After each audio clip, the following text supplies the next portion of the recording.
Russia Ukraine যুদ্ধকে কেন্দ্র করে যুদ্ধের দামামা বাজছে ইউরোপ জুড়ে।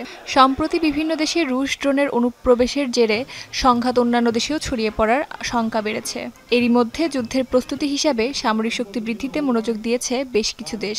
এবার এই দলে যোগ দিল জার্মানিও। মস্কোর হুমকির আশঙ্কায় এবার সামরিক বাহিনীতে বাড়ানো হচ্ছে অস্ত্রশস্ত্র। এছাড়া প্রস্তুতি নেওয়া হচ্ছে নতুন কর্মী নিয়োগেরও।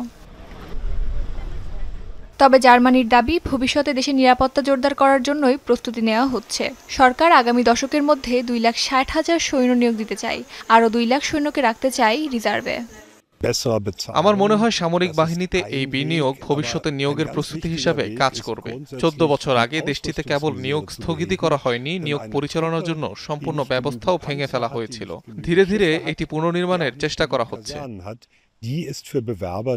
তবে মূল সমস্যা হলো সামরিক বাহিনীতে যোগদানের খুব একটা আগ্রহ দেখা যাচ্ছে না দেশটির তরুণ প্রজন্মের মধ্যে। সামরিক বাহিনীর নানা প্রতিবন্ধকতা ও পর্যাপ্ত সুযোগ সুবিধার অভাবে এই চাকরি খুব একটা আকর্ষণীয় নয় তাদের জন্য। তরুণ প্রজন্মের প্রত্যেককে আগের চেয়ে ভিন্ন সিদ্ধান্ত নিতে হবে। নিজেকে প্রশ্ন করতে হবে, দেশের নিরাপত্তায় আমি কি অবদান রাখতে পারি? আমি কি দায়িত্ব নিতে চাই, ক্ষমতা চাই?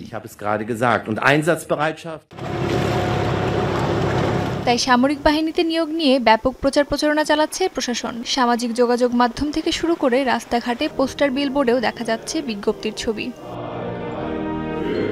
অস্মিতা বিশ্বাস, যমুনা নিউজ।